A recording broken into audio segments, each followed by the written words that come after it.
Sistemas tácticos, sistemas de juego, Bielsa tiene la explicación.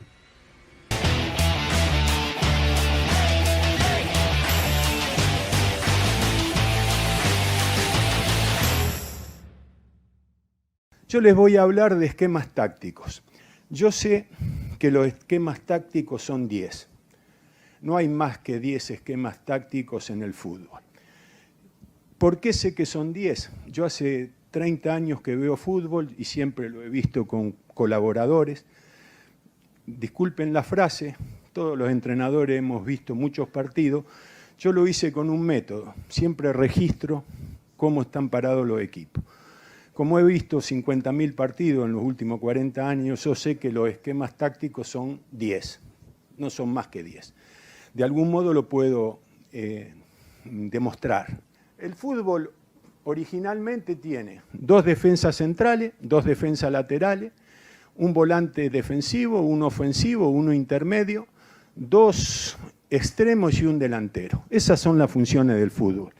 Se juega de wing, se juega de volante ofensivo, se juega de centroatacante, de 8, de mixto, de defensivo, de lateral o de central. Y con esos jugadores hay que construir los esquemas. Los esquemas grandes rasgos se dividen con línea de 4 y con línea de 3. Lo primero que quiero decirles es que esto que está escrito aquí, estos 10 esquemas, todos ustedes los reconocen, saben cuáles son, le pueden poner nombres propios a estos esquemas. Pero una cosa es reconocerlos individualmente y otra cosa es vincularlos uno con otro y cada uno de los 10 entre sí. Cómo aplicar jugadores a esta gráfica, ponerle nombres propios, vincularlos con el rival, con el propio juego. Ahí ya no alcanza únicamente con decir que el 4-3-3 es el esquema que utilizó Tite en los 9 partidos que jugó. Hay que profundizar un poco más. No, vuelvo a lo anterior. Entonces, nosotros tenemos este esquema original, deriva en estos 10, porque la línea de 4 y la línea de 3 atacantes deja 3 volantes. Estos 3 volantes no pueden jugar uno atrás, uno en el medio y uno adelante. Entonces, como no pueden jugar de manera fija de ese modo, habría algo. Pasa una cosa muy simple. Usted a los volantes no los alinea a lo largo, ni los alinea a lo ancho a la misma altura. Entonces, ¿qué es lo que sucede? Se forman 2 tipos de triángulos. Un triángulo con la base más cerca del propio arco o un triángulo con la base más con el vértice, el vértice, esto es el 4-3-3, y esto es el 4-2-1-3. Este es el volante ofensivo, los 2 contenciones. Entonces, cuando los esquemas son de línea de 4 y de 3 delanteros, las opciones posibles son 4-2-1-3 y 4-3-3. Ahora, si le quitamos un delantero a los 3 delanteros, entonces empiezan a disminuir la cantidad de delanteros y aumentarla de volantes. Acá es 4-4-2 o 4-2-4, hay un delantero menos y un volante más. Lo mismo aquí. Estos son los de línea de 4. Después ya lo vamos a ir viendo más profundamente.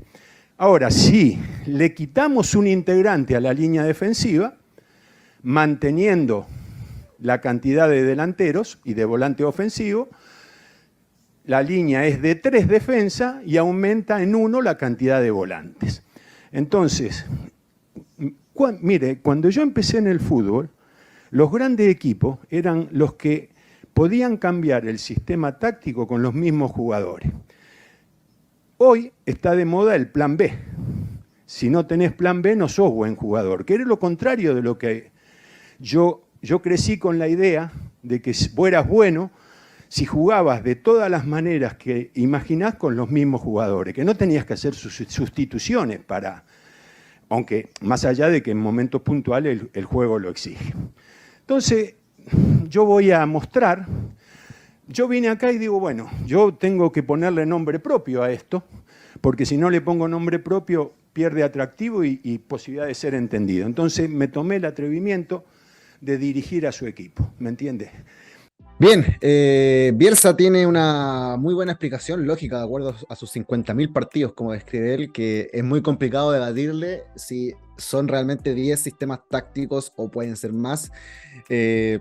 Cada uno tendrá su opinión, pero a una persona con tanta experiencia y que lo explica tan bien como él, es complicado debatir eso, ¿no, querido Juan? Sí, hola Aldo. La verdad que hay una parte donde Bielsa, no sé si en otro lado o en ese mismo, que es mucho más extenso, dura aproximadamente 1 hora, dice que están esos 10 esquemas tácticos, pero que también están los esquemas de desesperación y como que de los últimos minutos, perdón.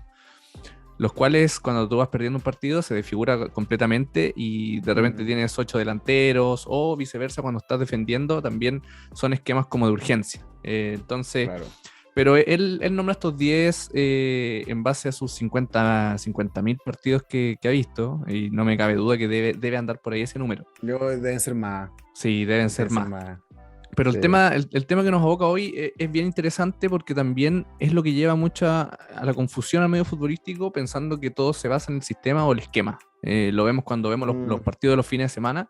Muchos se quedan en analizar dentro del partido el esquema. O a veces piensan que porque cambia el esquema o cosas así, estás cambiando tu idea de juego y no tiene mucho que ver por ahí. Entonces la idea de esto es ir ahí generando ese contenido que a la gente le vaya haciendo un conocimiento mayor acerca de los esquemas tácticos. No sé qué importancia le das tú, Aldo, a esto como entrenador. Hay entrenadores que le dan más importancia que otros y por ahí va variando. Mira, antes de entrar a eso, siempre la gente tiene que identificar eso. ¿Dónde está, por ejemplo, el buen comentarista de fútbol o no? En la tele o en la radio, pero sobre todo en la tele, porque en la radio ya es más justificable. En la tele uno siempre ve que el comentarista comenta, mira, están parados con línea de 4, o mira, ahora están en línea de 3. Quizás eso es lo más fácil porque es lo que primero se logra observar. El que en la radio ya es más necesario describir porque la gente no está mirando. Pero siempre hay que saber utilizar dentro de todo el cómo esa línea de 4 defensiva, cómo se va moviendo, que puede tener enroque, cosas, eso es la clave del buen comentarista. Por eso Diego Latorre para mí es el mejor en la actualidad, al menos en Sudamérica. Bien, y yo, ¿sabes qué, Juan? Yo le doy una importancia súper sustancial al sistema de juego o sistema táctico, como quieran llamarlo. A mí me parece súper importante, súper importante porque ese lenguaje común que uno realiza con el equipo que florece a través de los comportamientos de los jugadores, igual tiene que tener relación a eso. O sea, si bien la idea, nuestro modelo es lo primordial ante todo, si los jugadores se identifican con un sistema de juego, también eso también les orienta dentro de la cancha. Hay, no sé, pues centrales que se manejan mejor jugando con línea de 3 por el espacio que cubren, o algunos que se comunican mejor con línea de 4. O lo mismo quizás los delanteros, hay delanteros centros que les gusta más acaparar el espacio central, o otros que necesitan más jugar por banda, entonces quizás les acomoda tener un delantero centro también al lado que ocupe el otro sector. Entonces yo creo que ese lenguaje común es bueno trabajarlo, es bueno tenerlo en cuenta, y por eso se da en varios clubes que tienen un trabajo con inferiores bien detallado, bien elaborado, que todos juegan prácticamente a lo que juega el primer equipo en cuanto a su sistema de juego como idea original. Obviamente es bueno que, y aquí va lo que tú tomas, que yo lo veo de un lado súper positivo, el esquema de la desesperación, que me recuerda mucho al comandante Mario Salas, que dijo que él en 20 minutos es capaz de dar vuelta un partido. Entonces seguramente son esos últimos 20 minutos, del 70 hacia adelante, o dependiendo de cómo esté el contexto de partido, en donde se van dando esta desesperación, por donde vemos normalmente que el delantero, o sea, el delantero centro es el defensa central, que pasó de intentar defender a intentar atacar, y quedaste claro, como tú dijiste, con 8 delanteros prácticamente, y quedó un poquito más desprotegida la parte final del equipo. Entonces, para mí es súper importante, mientras se le dé eso, el grado de relevancia, no es más importante que tu idea. Un equipo que juega siempre arquero 4-3-3, todos los partidos, pero no tiene idea de cómo ejecutar eso, yo siento que carece un poquito de fundamento y en realidad ahí pierde todo el sentido, la geometría que tú puedas ver en la cancha. Sí, si bien hay esquemas o sistemas tácticos que se te van a moldar mejor a tu idea. Por eso es importante también conocerlos, todos los esquemas tácticos, y por eso que también es tan importante los periodos de pretemporada. Porque todos los periodos de Mm, pretemporada tienen mucho tiempo para poder ir generando cuáles de los esquemas se acomoda mejor a tu idea. Puedes claro. tener incluso uno, dos, e incluso hasta una tercera opción en función del contexto que te toque enfrentar. Por ejemplo, Colo-Colo. Colo-Colo hoy en día es el puntero del torneo, con una amplia ventaja, si no me equivoco, quedó a 9 No, puntos. no es sobre Pero Curicó. cuando Colo-Colo ha pasado a jugar con esa línea de tres, siempre se ha visto sobrepasado. Siempre se ha visto Mm, sobrepasado. Entonces ahí vemos, sí, tenemos un ejemplo de que el sistema de juego jugó un papel importantísimo dentro del rendimiento colectivo del equipo. Entonces, claro. Colo-Colo encontró su forma acompañado de un esquema táctico que le permite desarrollar mejor su idea. Ujú, Tiene que ver también con las características de los jugadores y tiene que ver con las características colectivas que el equipo se va moldando. Por eso es súper importante conocer al equipo y es fundamental conocer los jugadores con que cuentas y conocer también qué características colectivas tú le quieres dar a tu equipo. Desde la formación yo soy de la idea, eh, si bien siento que es organizado cuando los equipos trabajan en función al esquema del primer equipo, siento que en la formación se debiesen pasar por todos los esquemas tácticos posibles. Porque sí. ¿qué pasa? En un primer equipo a veces tenemos un entrenador que viene a jugar de una forma y después viene otro entrenador que viene a jugar de otra forma. No debiese ser así, debiese el club escoger puros entrenadores que estén bajo el mismo perfil y la misma idea futbolística, pero generalmente eso no se da. Entonces, ¿qué Mm, pasa? Estamos constantemente desviando de un punto a otro en función del técnico que esté arriba. En cambio, soy de la idea, cuando tú trabajas todos los sistemas de juego, los esquemas tácticos en la formación, le puedes dar más herramientas al futbolista para cuando llegue arriba, le toca un técnico que juega con tres atrás, otro que juega con cuatro, otro que juega con cinco, otro que juega con dos delanteros, otro que juega con un delantero, otro que juega con uno, y va a saber mejor las funciones. Y le ha pasado a algunos futbolistas que a veces, por ejemplo, el que juega solamente de extremo, lo ponen de volante y su capacidad se ve disminuida. O claro. un delantero lo abres y se ve totalmente disminuida su rendimiento. Entonces, el sistema de juego, por más que en su definición dice que es la disposición de los jugadores dentro del campo de juego, eso es solamente la parte inicial, porque también el sistema de juego tiene una parte funcional que Bielsa la nombra. Tú cuando juegas arquero 4-3-3, arquero 4-4-2, etcétera, todos los sistemas que puedan existir, también dentro del partido tú vas pasando por distintos sistemas de juego que te lo va dando el mismo contexto. O sea, Mm, si tú partes con arquero 4-3-3, generalmente en el partido no vas a ver ese arquero 4-3-3. Vas a ver de repente que se va a sumar un lateral y ya va a haber una línea de tres defensores, va a haber un volante sí, más o sí. va a aumentar un delantero, etcétera. Entonces, entenderlo desde la parte funcional, los sistemas de juego, Aldo, creo que es la clave para nosotros los entrenadores. Cuando lo hablamos solamente el del sistema de la parte numérica, creo que le hace perder importancia porque es el planteamiento inicial, pero Sí. tiene mucha importancia el sistema una vez que comienzan a desarrollarse estos contextos porque entra la parte funcional. Exacto, es que finalmente cuando pasa eso, es cuando el sistema de juego pasa a ser lo que llaman de forma más, quizás soez, un tema de los números de teléfono, que es como para denigrar un poquito los sistemas de juego, pero eso toma sentido cuando es lo que hablábamos de no tomar una profundidad con lo que es el funcionamiento finalmente, porque como lo hemos nombrado, es una geometría y esa geometría también no funciona en una dimensión, es una geometría quizás en tres dimensiones en la que se va moviendo y las características de los jugadores igual da funcionamiento a que quizás una línea o unos tres delanteros se muevan de una forma u otra, porque es distinto que si tú consideras tu cuadro de estrés con el extremo derecho que sea diestro y el extremo izquierdo que sea zurdo, porque posiblemente para ellos sea más fácil jugar hasta la línea de fondo más que enganchar, que es algo súper común que se da.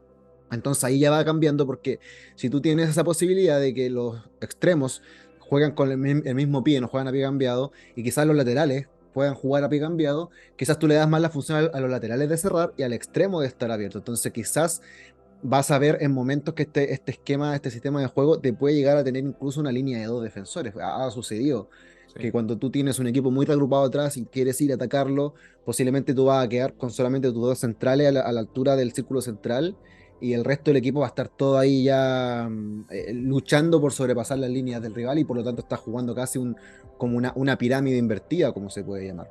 Claro. Con el arquero, los dos defensas, por ahí tres volantes los laterales que son casi unos delanteros más. Entonces, ahí también va esa cualidad. Es distinto tener, por ejemplo, un David Alaba que te es capaz de jugar de lateral izquierdo, de central izquierdo, de medio centro defensivo, de volante ofensivo, que tener, por ejemplo, un jugador más como, no sé, a ver, un lateral que sea bien lateral, un Mauricio Isla que es bien lateral derecho, o sea, tú a él lo colocas quizás de volante mixto, él se va a perder. Mm, Son otras características del jugador. Entonces, si tú es una línea de cuatro, si tú colocas a David Alaba por izquierda y a Mauricio Isla por derecha, posiblemente Mauricio Isla puede tener posibilidades de colocarse en una línea de tres centrales y quedar con los dos centrales más él y dejar a David Alaba que tenga esa posibilidad de meterse a espacios interiores. Entonces ya ahí va agregando funcionalidad. Pero ahí está sí, lo que precisamente hablaba Bielsa. Ahí está precisamente lo que hablaba Bielsa. Por eso él habla de los 10 sistemas de juego que en realidad uno deriva de otro claro, prácticamente. Uno claro. deriva de otro prácticamente. Y eso va generalmente a lo que fue la progresión del fútbol, porque si lo vemos, y de hecho lo vemos siempre en la masterclass que hacemos, la progresión en la táctica partió que antes se defendía con uno, ¿no? Pues iban todos atacando, ¿no? Se defendía con uno y más el arquero, y después progresó a dos hasta que llegó en los años 30 40 si no me falla la memoria, Chapman, el entrenador del Arsenal, que inventó la WM, que la WM, para que ustedes tengan en consideración, es un arquero y 3-4-3. Pero la cualidad de esto, para que ustedes puedan formar la WM, que me parece una ruptura a la época, pero fenomenal lo que hizo el entrenador del Arsenal, que ahí le fue súper bien, fue colocar a los volantes, dos volantes defensivos y dos volantes ofensivos. Entonces quedó en un cuadrado. Podríamos hablar quizás de un 3 cuadrado 3 si lo queremos llevar a una forma geométrica. Entonces, a partir de esa ruptura, que fue como digamos en esa época, empezó ya a nacer lo que conocemos como la línea de 3 y derivó a la línea de 4 y bueno, a encasillar de repente que los que dicen defiendemos con 3 por ahí dicen no, tú en realidad defiendes con 5, o los que defienden con 4 dicen no, tú en realidad defiendes con 2. Deriva también, po. Es lo que dices tú, po. Es un asunto más sobre la funcionalidad del mismo modelo de juego. Sí, sí, porque muchas veces, por ejemplo, la línea de 3 es una línea de 5 disfrazada. O a Sí, po. veces es de lleno una línea de 3. Aquí yo creo que es súper. Aquí, para darle mucha importancia al sistema de juego, Aldo, yo creo que pasa. Es clave, pero muy clave, conocer individualmente a cada uno de los jugadores que nosotros tenemos. ¿Por qué? Ujú. Porque nosotros, teniendo el conocimiento individual de estos jugadores que tenemos a nuestra disposición, es que podemos ponerle un sistema de juego, un sistema táctico que permita sacar las mejores cosas de cada uno de los jugadores. Lo que nombrabas tú, por ejemplo, de Mauricio Isla, que no era lo mismo que tener a Lava, si tú conoces las características de tus jugadores, vas a poder ofrecerle también más variantes a tu sistema de juego o Mm. quitarle aquellas variantes que quizás van a exponer al jugador a que no lo haga bien. Por ejemplo, lo comenzó a hacer mucho Pep Guardiola cuando estaba en el Bayern, de esto de que los laterales, generalmente de la forma tradicional, los laterales siempre van por fuera, el extremo por dentro, o que el lateral le pasa por la espalda, es lo más tradicional que nosotros vemos. Pero ahí se comenzó a ver, por ejemplo, que los laterales comenzaban a ir al medio y a veces quedaban como interiores. Y desde ahí Sí, comenzó a ver a Philip Lahm, y después Philip Lahm quedó jugando de interior. ¿Por qué? Porque las exactamente. características del jugador le permitieron generar esa variante. Pero si tú lo haces con un jugador que es como Mauricio Isla, un Jambo Seyur, por ejemplo, hablando de aquí de Chile, que no son, no, para nada han sido malos jugadores, todo lo contrario, pero son jugadores de Mm. características que son solamente de banda, posiblemente si tú hacías eso, les iba a perjudicar tanto al jugador como también al equipo. Entonces es cuando nosotros también decimos que lo que le resulta al otro en el fútbol no necesariamente te va a resultar a ti. Cada contexto es distinto, cada equipo es Exacto. distinto. A lo mejor el sistema de juego que utilizaste en el equipo que estuviste el año anterior no va a ser el mismo sistema de juego que el que vas a utilizar en el equipo que estás ahora. Por eso Ujú. que yo no estoy muy de acuerdo cuando los entrenadores dicen, no, yo juego un 1-4-4-2 en todos lados donde voy. No, porque también puede ser La vuelvo a flexible, hacer. porque piensan que tú cambiando tu sistema de juego, tu esquema, vas a cambiar tu idea. Pero tu Mm. idea se amolda, o el sistema que tú utilices se amolda a esa idea y permite que la haga mejor, porque generar solamente un sistema de juego hace que tu modelo de juego también se vaya quedando corto y se vaya quedando sin variante. A veces dentro del partido tienes que cambiar el esquema.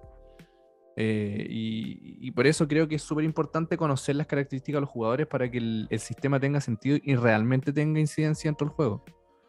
Saludo a Antonio Conte, por si acaso. Él inamovible con su 3-5-2. Sí. Bueno, ha tenido el mismo. Quizás Conte fue el que yo diría regresó la línea de 3 al fútbol, porque hubo un momento que la línea de 3 Sí, desapareció. defensores estuvo súper obsoleta. Bueno, y que hasta el día de hoy yo diría que sigue estando bien resistida, digamos. Son Sí. pocos los que se atreven, pero es más común de lo que era, por ejemplo, hace 7 años atrás, o no, claro. bueno, hace 12 años atrás, que fue cuando llegó Conte a la Juventus y usaba la famosa BBC defensiva, que era Bonucci, Barzagli y Chiellini, jugadores súper potentes, y que yo también ahí voy a ser bien crítico con aquellos que dicen de que para jugar con línea de 3 tienes que tener sí o sí centrales muy rápidos. Yo no estoy de acuerdo 100% con eso, porque yo creo que tienes que tener centrales inteligentes, que se sepan posicionar. Esa diferencia es con ser rápido, porque Chiellini, Bonucci y Barzagli no son centrales que se caracterizan principalmente por su velocidad. Por ahí Bonucci es el más rápido, pero el resto, los otros dos, eran jugadores más potentes, más pesados, más físicos, técnicamente muy buenos también. Eso sí, hay que destacarlo. Los tres eran muy buenos. Bueno, Bonucci y Chiellini siguen jugando, muy buenos técnicamente. Pero claro, Conte fue el que quizás parió la línea de 3, y lo único que ha cambiado y lo que yo he logrado ver de sus grandes cambios ha sido que de repente ha tenido 3 delanteros y en otras ocasiones ha tenido 2, que ahora se queda más con los 2, y de hecho en el Tottenham lo usa más con Son y con Harry Kane en este minuto. Sí. Bueno, en el Inter también. En el Inter también. Lukaku, Lautaro Martínez. Sí, pues, y en la Juve también jugó harto con Mirko Vucinic era uno, y el otro delantero iba variando, porque ahí todavía no llegaba Carlos Tevez, no alcanzó a entrenar a Carlos Tevez, no me acuerdo el nombre del delantero que acompañaba a Vucinic, porque de repente usaba a Alessandro Madri, pero Madri no era titular. Pero en el Chelsea usaba a Diego Costa, usaba a Pedro y usaba a Hazard, entonces él jugaba con 3 ahí. Que Hazard quizás tenía más libertad y podía quizás incluirse más atrás y ser por ahí ese volante más ofensivo, pero realmente estábamos con 3 delanteros nominales, eso quizás era la gran variación, pero él con sus 3 centrales es súper recto, y salvo en ocasiones puntuales que yo vi en el Inter, probó con los 4 defensas. Sí. Y bueno, y de hecho ahora tiene... Y no se sentía cómodo tampoco. No, y de hecho ahora en el Tottenham tiene centrales reconvertidos, porque Eric Dyer es un central que lo reconvirtió Mourinho, él era volante defensivo, lo colocó como central, y Davis lateral izquierdo, y lo usa de central. Entonces, claro, eso también es conocer las cualidades de tus futbolistas, pues. Y aquí yo recuerdo, voy a dar una anécdota, que o sea, no me pasa a mí, pero escuché una historia de Maldini, que es un periodista español, que tiene un canal de YouTube también, muy, muy recomendable, que él hablaba sobre el mismo Bielsa, una historia que tenía con Zanetti, que Maldini es como un obseso del fútbol, y él tiene prácticamente unos archivos, él tiene unos discos duros, múltiples discos duros, llenos de contenidos de partidos desde, no sé, desde la época de los 50 hacia adelante, desde que se empezó a televisar el fútbol. Tiene todos los partidos de las Copas del Mundo, los partidos amistosos, de repente tú te encontráis. Se suele jugar de repente el pretemporada partidos de grandes clubes contra equipos de aficionados o contra equipos más de tercera división o divisiones inferiores. Entonces, cuando Maldini empezó a juntar todo esto a principios de los 2000, Bielsa era entrenador de la selección argentina. Entonces Bielsa lo contactó a Maldini para poder conseguir los videos que tenía Maldini de los partidos que jugaban todos los seleccionados argentinos y posibles seleccionados de esa época. Entonces él le decía, Maldini le decía, mira, tengo los partidos que jugaron de pretemporada, los que jugaron contra, no sé, contra la Juventus, contra el Milan por pretemporada, y también tengo los partidos amistosos que jugaron contra, no sé, el equipo de la Serie D de Italia, y también tenemos partidos que se jugaron en la temporada. Dijo, no, pásame todos.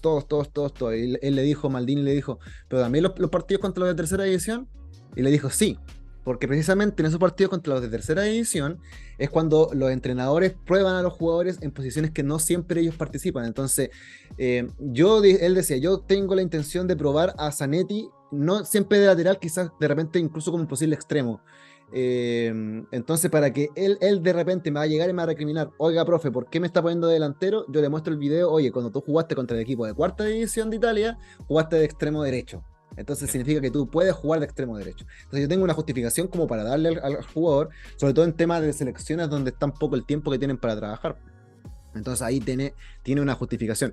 Ahora también hay que ver si Zanetti rindió o no, porque también puede ser que quizás no se vio tan bien como de lateral, pero tienes una justificación. Entonces a eso hay que llegar de que el sistema de juego toma la clave a partir de eso. Y ahí es que donde yo te quiero hacer una pregunta, querido Juan. ¿Qué sientes tú que ha pasado con la figura del 10? ¿Qué importancia le das tú a la figura del número 10 del equipo?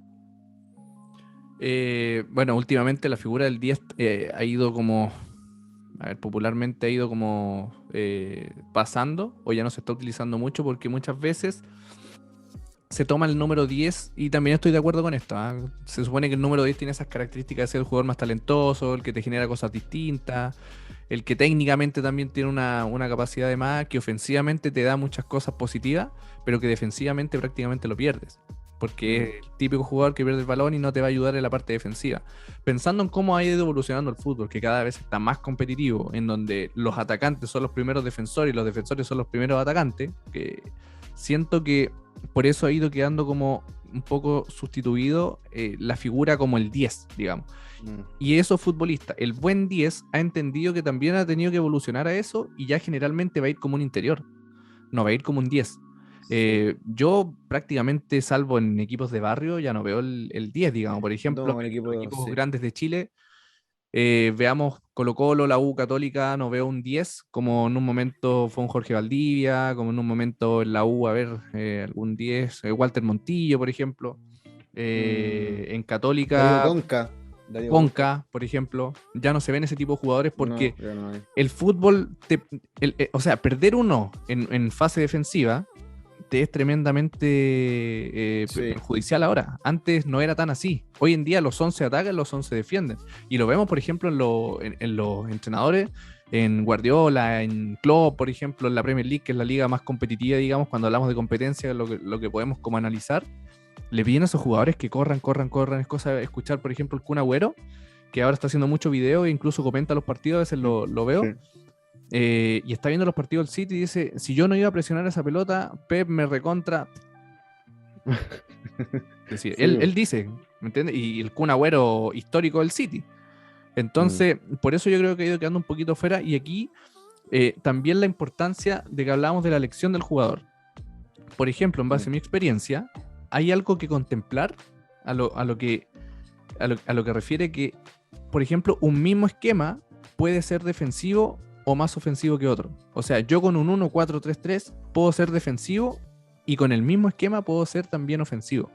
Porque no es lo mismo que yo ponga en un 1-4-3-3 dos laterales que se sumen al ataque, que sean ofensivamente muy fuertes, que poner de los tres mediocampistas, poner uno más defensivo, dos más ofensivos, dos extremos extremadamente ofensivos, a que sea todo lo contrario, poner laterales que no pasan, poner dos volantes defensivos y solamente uno más ofensivo. Entonces los sistemas van pasando por distintas características, y el mismo sistema puede tener las mismas características ofensivas y defensivas. En cuanto al 10, Aldo, no sé qué visión tú tienes acerca de eso. ¿Estás a favor de que haya ido desapareciendo un poco esa figura? ¿O crees que el fútbol naturalmente lo fue emplazando? No sé qué piensas tú acerca de ello. Mira, es un lindo tema el día. A mí me apasiona, lo reconozco. Me apasiona ese tema porque siento que es como la evolución de la vida misma, en los conceptos, en cómo ha ido progresando la misma humanidad. Porque, bueno, de hecho ayer tuve una conversación bien filosófica con una amiga sobre unos movimientos cristianos donde participábamos nosotros antes, y nos dimos cuenta cómo cambió la gente desde que estábamos nosotros a cómo está ahora, y el fútbol no es libre de eso finalmente, que es producto de la misma intensidad que ganó el juego desde el aspecto físico, desde el aspecto táctico sobre todo, en donde la figura del 10 pasó a transformarse o en un interior, un tipo Marcelino Núñez acá en Chile, o un tipo de jugador más similar a lo que es actualmente Pedri en el Barça, o también a jugadores más como media punta. La media punta es como, porque de repente tú vas a ver, y de hecho Bielsa lo menciona, el famoso arquero 4-2-1-3, tiene esa figura del 1, ese vértice del triángulo que mostraba él, tiene la figura del 1, pero esa figura del 1 tiene cualidades en donde también perfectamente puede llegar a sorprender como segunda línea al área para ser un delantero más. Participa dentro de los procesos de presión y tiene por ahí la capacidad de mayor despliegue en la cancha, despliegue dimensional. Por ejemplo, jugadores como Memphis Depay, jugadores como el mismo Messi, y si lo llevamos acá a Chile, incluso el propio Alexis Sánchez lo ha realizado. Y no sé, de hecho he visto que Quintero ha probado con Gabriel Costa jugando en esas posiciones, entonces estamos hablando de jugadores que por ahí tienen esa cualidad de tener sorpresa, de tener mayor dinamismo en la cancha. Entonces yo creo que la figura del 10 para mí yo creo que sigue existiendo, pero es como cuando se habla del falso 9, también podemos hablar que en realidad no es un falso 9, quizás es un falso 10. De acuerdo a la ubicación inicial dentro de la estructura del sistema de juego. Pues yo lo veo de ese lado. Pero claro, si ahora vamos al jugador típico de 10 que empezó a jugar de 10 en su infancia, ahora derivó 100% a un interior, o incluso varios están quedando como el volante defensivo, como el 5 argentino o como o el 6. Ahora, de hecho, antes de esa misma época en donde quizá empezó a desaparecer el 10, también empezó a desaparecer el clásico volante defensivo, que era el rústico, el que pegaba fuerte, el que no se entendía bien con el balón, sino que ahora tú ves a jugadores quizás más como Casemiro, O gracias jugadores a que son Busquets también, gracias a Busquets que hizo que esa como, posición como, fuese... como dijo Román, gracias a Mm, Busquets el fútbol cambió. sí. Y sí, porque estás viendo jugadores que son más posicionales, que juegan muy bien con el balón, pero que también recuperan. O sea, Busquets también recupera, sobre todo en su mejor época. Casemiro es una bestia, pero tú le pasas el balón en los pies y tampoco es torpe. Mm, Que hablamos de Kimmich. Kimmich el otro día vi el partido del Bayern y Kimmich es el volante defensivo o medio centro de libro. Él es sí. para mostrárselo a los niños en el colegio, es decir, en las inferiores. Entonces, claro, Andrea Pirlo, cuando él estaba en el Brescia, en Italia, cuando empezó recién, él jugaba de 10. Y después cuando pasó a jugar al Milan, Carlo Ancelotti lo tomó y lo dejó, lo puso de 6 o lo puso de 5 como lo quieran llamar, o lo puso de 4 si somos españoles, quien escucha acá. De ese volante más defensivo para que él tuviese la visión de todos lados, porque aparte tiene la capacidad de darse vuelta, de jugar de espalda y empezar a jugar de ahí, ojalá como lo vimos el otro día en el video de Xavi, jugar al primer toque o a 2 toques jugando rápido. Esa es como la gran cualidad que yo veo ahora de la figura del 10. Y de hecho, esto también me recuerda, no sé si lo habéis visto, Juan, un video del Cholo Simeone hablando de cuando Guardiola le explica el por qué cambió a Messi de posición. Me No sé si habéis visto parece, ese sí, video. me parece que sí. Bueno, debe estar por YouTube. Es una entrevista que también lo hace con el mismo Maldini, el periodista que yo nombré. Sí, sí, Eh, ya sí me acuerdo del video, sí. para la gente, bueno, la gente que no lo ha visto o que nos escucha por Spotify, es un video en donde él explica que Guardiola cambió a Messi, claro, también por una intención de tener a los buenos para el fútbol dentro de la parte central del campo, pero también pensando de una parte, de una faceta más defensiva, ya que él consideraba que si colocaba en este caso a Samuel Eto'o como extremo derecho, él iba a ser capaz más de taponear una posible progresión de lateral izquierdo que me parece que era Gabriel Heinze en ese partido. No sé por qué, me parece que era Gabriel Heinze en el partido del Barça Madrid del 2009.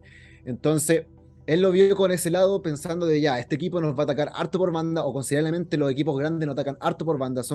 Porque así son, pues los equipos grandes tienden a tener laterales que son más ofensivos, porque por lo Mm. mismo ellos tienden a tener más el balón, por lo tanto son laterales que van a subir mucho. Si yo coloco a un jugador que sea capaz de tapar ahí, lo va a lograr, pues entonces va a tener un atacante menos el equipo que me está jugando en contra. Entonces, y le salió perfecto porque después Mourinho ocupó a todo de extremo derecho en el intercampeón del 2010 de la Champions. Entonces, estamos hablando de conocimiento de los jugadores, conocimiento de las características de los rivales. Y finalmente es plan de juego. Cómo tú Sí. puedes enfrentar y ocupar quizás una debilidad de Messi, que era el aspecto más defensivo, hacerlo potenciarse a partir de su gran cualidad, que era el trabajo con balón y posicional. Y bueno, el resto ya es historia. Pues. Sí. Posiblemente junto a a Francesco Totti los primeros mediapuntas que ocurrieron en el fútbol moderno, o sea, fútbol al menos de este milenio. Sí. Es que ahí pasa una ignorancia súper grande que hay en el medio futbolístico, que tiene que ver con tildar a los sistemas de juego como ofensivos o defensivos por el dibujo inicial, digamos. Por ejemplo, se tilda al 1-4-4-2 como se dice, no, es que ese entrenador juega 1-4-4-2, es ratón, es defensivo. Y no necesariamente, porque ¿qué pasa si suma los dos volantes y queda con cuatro delanteros, suma los dos laterales y queda con 2-4-4? Ujú, claro. Sí, Y po. es un equipo totalmente ofensivo en cuanto a la disposición. Como también tú no puedes decir que un equipo que es 1-4-3-3 sea más ofensivo que otro, porque depende justamente de la elección de los jugadores de ese sistema, depende del contexto de competencia que tú te estés enfrentando y depende también las características del rival. Sí. A lo mejor cuando tú juegas con línea de tres defensores, en partidos va a ser línea de 5 y en otras de lleno va a ser línea de 3. Porque el contexto te lo va a ir dando. Si en esto la clave siempre llegamos a lo mismo cuando hablamos de lo que hablemos en el fútbol, la clave es el contexto. Tu sistema de juego, tu esquema táctico va a depender del contexto de competencia al cual te enfrentes, va a depender de los jugadores que tenga a disposición de conocer cada una de sus características, va a depender también del contexto de competencia en sí y va a depender también de las características del rival que tú te vas a enfrentar individual y colectivamente. Desde ahí tú haces la elección de tu sistema de juego. Entonces, y quería retomar un poquito el tema de la adaptación también de los jugadores a estos sistemas de juego o a la evolución que han tenido los sistemas de juego dentro de las funciones de las mismas posiciones. En Chile, Matías Fernández, si tú te acuerdas, cuando se va de Colo-Colo, él jugaba como un 10. Él Ujú, jugaba como un sí. 10 y era los resultados que tuvo, mejor jugador de América. Matías Fernández salta a Europa y en Europa ya estaba un poco obsoleto el 10. O sea, creo que Sí. el único por ahí que quedaba Era eh, Riquelme nomás. era Riquelme, justamente que está en el Villarreal, pero que Sí, justamente y no también aguantó. Riquelme comenzó a quedar fuera porque ya no estaba entrando en esa posición de lleno. Y por eso mismo entra Matías Fernández, que dijeron que Matías Fernández le había quitado el puesto a Riquelme, todo el tema. Y Matías Mm, Fernández llegó a jugar de un interior. sí, Y po. nosotros Y ahí se dio su vimos, carrera. claro, y Matías Fernández volvió a Chile después de su carrera por Europa jugando como un doble 5. Ya, Sí, ya no po. era 10, ya no era 10. Claro. Y pasó eso, o sea, o Matías Fernández se volvía extremo, o se volvía media punta, o se volvía volante de contención, el segundo volante de Sí, contención, porque el 10 ya sí. no le entraba. No, Y, po.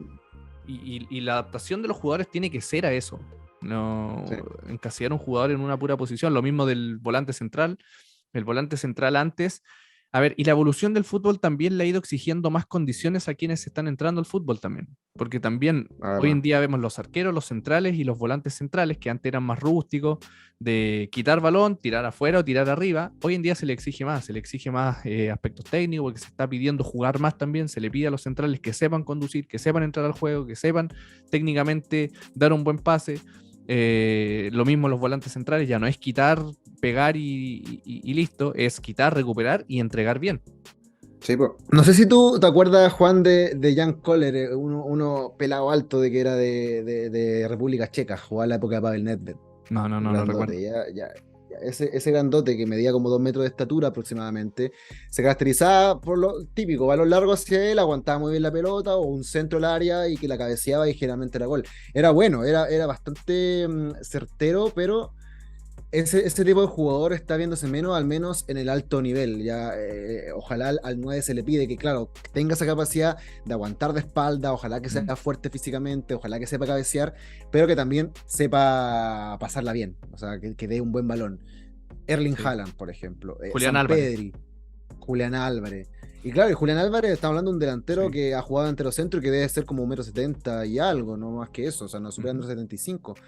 Entonces son jugadores más de esa característica o que están llegando más arriba, por lo mismo, porque el juego ha pedido también una transformación de prácticamente de todas las figuras que estamos viendo. O sea, de los 11 jugadores en cancha, yo no creo que haya habido algún jugador que haya tenido una reconversión o que no haya cambiado en nada, porque los laterales también, pues antes se caracterizaban quizás por ser más defensivos, ahora tienen que tener características de que llegar a la línea de fondo, Centrar físicamente tienen que bien. ser muy fuertes, centrar bien, Sí. ubicarse bien, retroceder, por supuesto, en cierto sentido, los mismos volantes ofensivos, ya hablábamos, los defensivos han tenido cambios, los extremos también El son arquero. otro tipo de jugador, el arquero que tiene que tener ya un buen uno contra uno, un juego de pie, ojalá bueno en corto y en largo, inteligencia de juego también.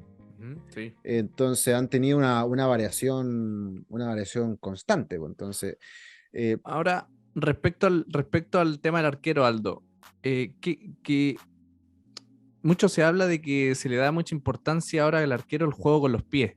Ya estoy enteramente de acuerdo con eso. Pero a mí me pasa que, por ejemplo, están analizando un portero o está un portero en prueba, que también lo vi en las inferiores de los clubes, sobre todo cuando ya estos son más grandes. Y lo primero que le están viendo al arquero es el juego de pie. O ah, sea, yo soy de la siguiente idea, no sé tú si comparte o no. Yo soy de la idea de que la primera función del portero es atajar. sí, pienso Que igual. tenga buena, no sé, yo no soy especialista en lo que es arquero, pero me imagino que hay muchos componentes técnicos que por ahí alguien si nos escucha que maneja más eso, quizás nos puede ayudar. Hay muchos aspectos técnicos que el arquero debe manejar desde la parte de su función de atajar. Pero cuando se pone, no, es que tiene mal juego de pie, pero ¿qué pasa si ataja bien? Lo dejaban fuera a veces. ¿Qué crees tú de eso, Aldo? Uy, yo encuentro que hay un poquito de humo en toda esa cosa igual. Hay que definir primero el modelo de formación que se quiera ver en el club.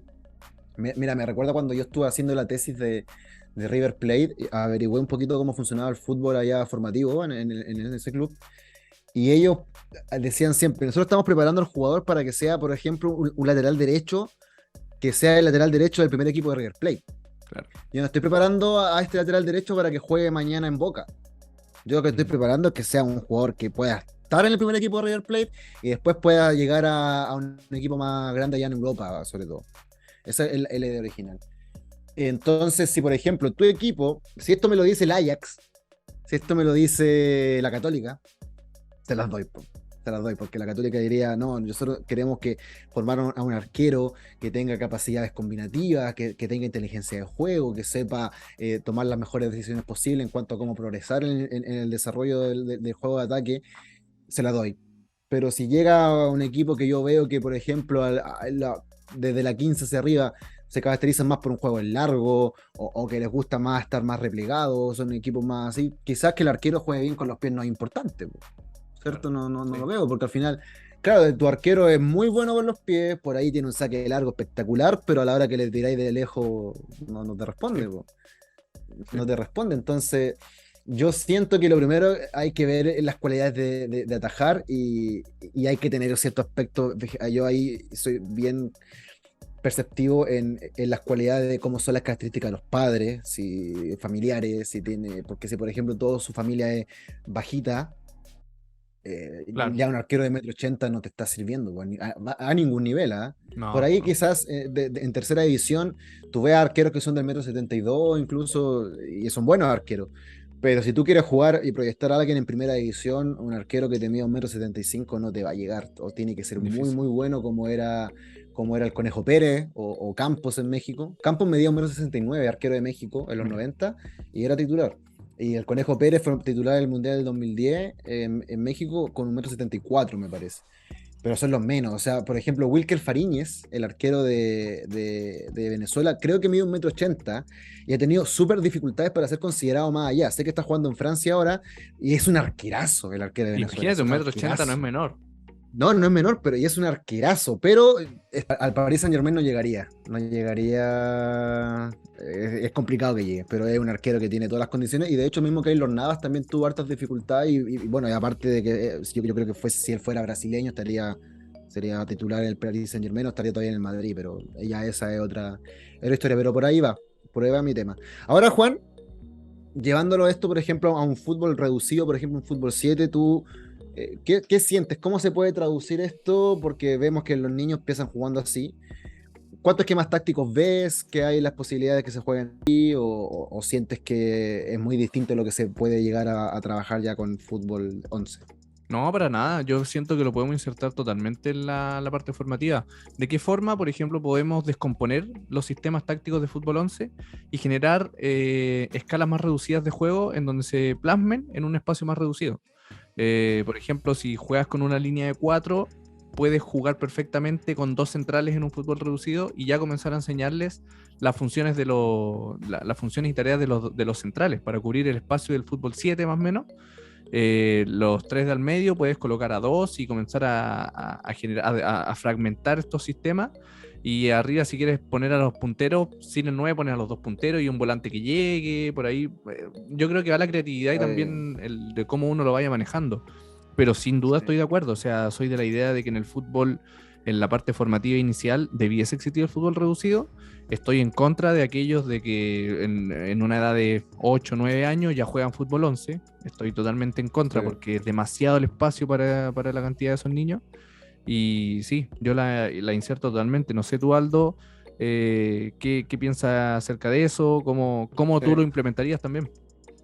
Yo creo que en el fútbol 7 hay cuatro esquemas tácticos, máximo. No he visto más. Yo ¿Mm? creo, bueno, siempre está el arquero, ya no voy a nombrar siempre al arquero, pero está el arquero siempre presente, pero sería con un 2-2-2, que serían dos centrales, dos volantes, dos delanteros, un 3-2-1, tres volantes, dos, o sea, centrales o defensa, dos volantes y un delantero, el 3-1-2, tres centrales, un volante, dos delanteros, y el 2-1-2-1, que sería dos centrales, un volante más defensivo, dos volantes o extremos, que ahí dependiendo como uno le quiera nombrar, más delantero centro.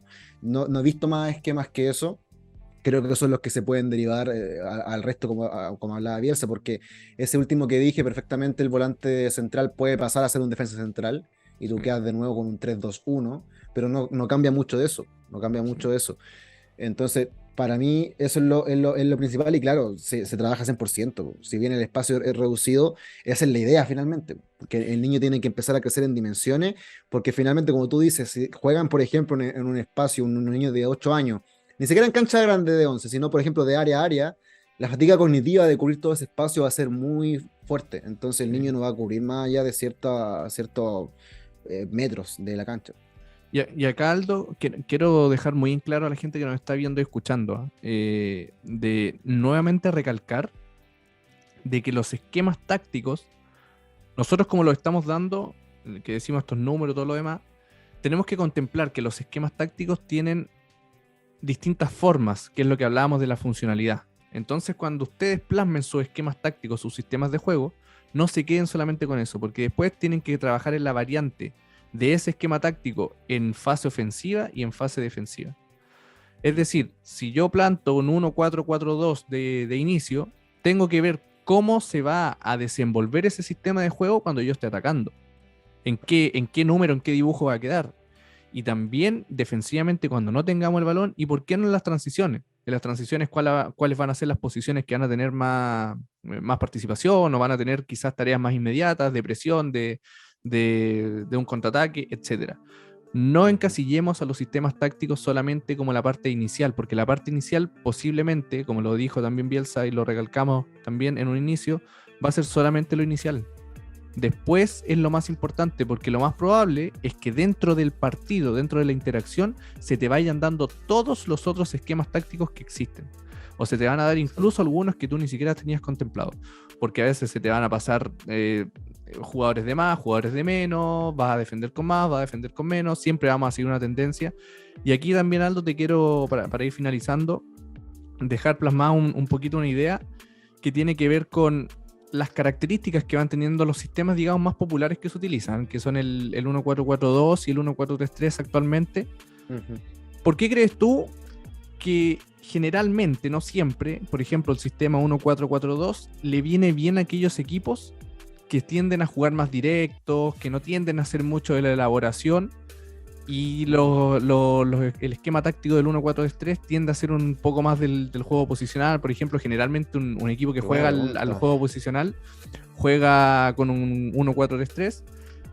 ¿Por qué se dará esa tendencia? ¿Por qué Qué crees buena tú? pregunta. Mira, generalmente yo creo que lo primero, esos balones largos, es por la característica de los dos delanteros. Generalmente siempre se asocia con delanteros que sean similares a lo que hablábamos de un Kohler, o para hacerlo más presente, podríamos hablar quizás de un Lukaku o de un Edin Dzeko. Jugadores grandotes, fuertes físicamente, que aguantan bien de espalda. Eh, por ahí lo veo y claro, son equipos que por ahí al tener poca elaboración también, por lo tanto son tendientes a que el balón no es parte de su principal objetivo, o sea, no tienen tanto tiempo el balón, por lo cual en grandes instancias van a estar defendiendo más que atacando. Y como decía Ancelotti, al tener 4 volantes tú haces que ocupas más el ancho de la cancha, lo ocupas más parejito, los jugadores tienen que recorrer menos metros, por lo tanto cierran más espacios. Así que por ahí lo veo, al menos de mi opinión de ese sistema. Y el 4-3-3, yo lo veo de que, bueno, de partida esos dos extremos tienden a ser extremos muy veloces, jugadores que tienden a ser muy hábiles también, generalmente son jugadores que tienen mucho 1 contra 1, que se internan a espacios interiores, que pueden enganchar para pegarle así como lo hacía Robben en su minuto, y que en caso de defender pueden bajar ya y apoyan a los volantes interiores y prácticamente el sistema queda un arquero 4-1-4-1. Por lo tanto, igual tiende a ser bien parejo y permite, al tener 3 delanteros, quizás llegar a tener una presión alta con 3, en caso que tu delantero no sea un vago, que también puede pasar. Ahora, lo vimos en el PSG el año pasado. Mbappé, Neymar, Messi, que jugaban los 3 arriba, no tenían quizás, salvo Mbappé, una cualidad defensiva tan alta, y ellos con el 4-3 perdían mucho. Pero ofensivamente eran una maravilla. Ofensivamente tenían a jugadores como Marco Verratti, Leandro Paredes, André Herrera, jugadores muy buenos para el balón. Entonces, ahí va también, los 3 volantes tienden a ser jugadores también que en su mayoría, al menos uno, es muy bueno para la pelota. Porque también te vas a encontrar con equipos en donde quizás los 2 interiores son más rústicos, por ahí son más peleadores, podemos hablar quizás de un Arturo Vidal, podemos hablar quizás también de un jugador tipo Franck Kessié, que estaban en el Barça, pero quizás tienes un jugador más como Pirlo. La misma Juventus jugaba con 3 volantes, pero uno era Pirlo, el otro era Vidal y el otro era Pogba. Vidal y Pogba no son los jugadores más virtuosos, pero eran jugadores que llegaban en segunda línea, que dentro de todo manejaban el juego posicional, se sabían ubicar muy bien, y tenían jugadores que eran los carrileros que usaba Conte, que te llegaban bien y eran capaces de centrar, jugar a línea de fondo, hacer líneas interiores. Por ahí lo veo, eso es para al menos mi opinión, y por eso se acomoda más a un lado o en otro, pero también deriva. Yo le sumaría eso, le sumaría que también toman un rol clave los jugadores del medio campo. Por ejemplo, con el 1-4-3-3 vas a tener siempre la posibilidad de tener la superioridad numérica en la mitad de la cancha, lo que te va a permitir siempre tener un mayor dominio del juego, digamos, desde la posesión del balón. En cambio, con el 4-4-2 vas a tener una inferioridad numérica, lo cual te va a complicar un poco más generar juego desde esas zonas más retrasadas. Por eso que siento que se saltan eso y comienzan a elaborar desde ahí también, porque las características de los jugadores así te lo dicen. Si no tienes jugadores que sean técnicamente buenos, es muy difícil también intentar ponerles un sistema de juego que los obligue a jugar, que la parte técnica tenga también una alta importancia. Por eso también nosotros como entrenadores adecuarnos a los jugadores que tenemos e intentar moldear nuestra idea a aquel contexto que nos desempeña. Por eso también siempre decimos que el modelo de juego nunca está acabado, siempre está en un constante construcción y destrucción en función donde nosotros nos vamos encontrando, y nos va generando cada vez este modelo un poco más grande. Así es. Por lo tanto, el fútbol es un juego que tiene vida. Y cuando uno tiene vida, hay progresión, hay que crear, hay que quizás destruir, como tú dices. Siempre y nunca hay nada está terminado. Nunca nada está terminado, nunca nada está por hecho. Todo siempre va a tener una variable que no la teníamos prevista. Exactamente. Siempre va a ser una sorpresa. Así que bien, no sé si tiene algo más que agregar, Juan, o no, ya vamos mandarle saludos a nuestro nuestro Piero que quedó fuera de esta grabación, que por primera vez sí da la posibilidad que iba a estar en nuestro podcast. Sí. Le falló el audio y estaba vestido todo, pero estaba con las canilleras puestas y finalmente no llegó el pase. No llegó el pase, claro, no lo pudimos inscribir porque estábamos como el Barça con el límite salarial y como el Betis ahí al límite, y el fichaje no se podía todavía incluir, así que esperamos tenerlo para la próxima. Avisar desde ya de que la próxima semana vamos a estar en Iquique haciendo nuestro curso presencial nuevamente. Estamos muy contentos por lo mismo, porque aparte los cupos se han vendido prácticamente ahí como pan caliente, diría mi abuela. Y así que no vamos a tener podcast la próxima semana, por lo cual vamos a estar de vuelta en 2 semanas más con un nuevo programa. Juan, ¿dónde nos pueden ver? ¿Dónde nos pueden seguir? ¿Dónde nos pueden observar? Siempre por aquí por YouTube o escucharnos a través de Spotify. Pueden visitar nuestra página web www.tactical.cl, pueden encontrar libros, pueden encontrar cursos online y en nuestro Instagram siempre mucho material de calidad, que obviamente gratuito, que pueden ahí obtener en atactical-bajo y siempre estar a la vanguardia acerca de las actividades que vamos teniendo, tanto de estas grabaciones de la Aquí Sí Somos Técnicos, como también las novedades acerca de las próximas sedes que vamos a ir visitando a lo largo de Chile. Ya viene después de Iquique, viene una nueva sede que ya la vamos a lanzar oficialmente, que ya está totalmente confirmada, y estamos trabajando por otras para ir ya completando lo que queda de este segundo semestre de año. Claro, segundo semestre que va a pasar volando, ya queda poco para el 18, así que estamos también ahí saboreando los vaivenes de esa buena época. Así que nos despedimos, se despiden sus vendehumos favoritos. Recuerda darle like, suscribirse y por favor compartan. Si no les gustó, a sus enemigos, y si les gustó mucho, por supuesto a sus amigos. Nos vemos en 2 semanas más. Cuídense. Chao, chao. Chao, chao.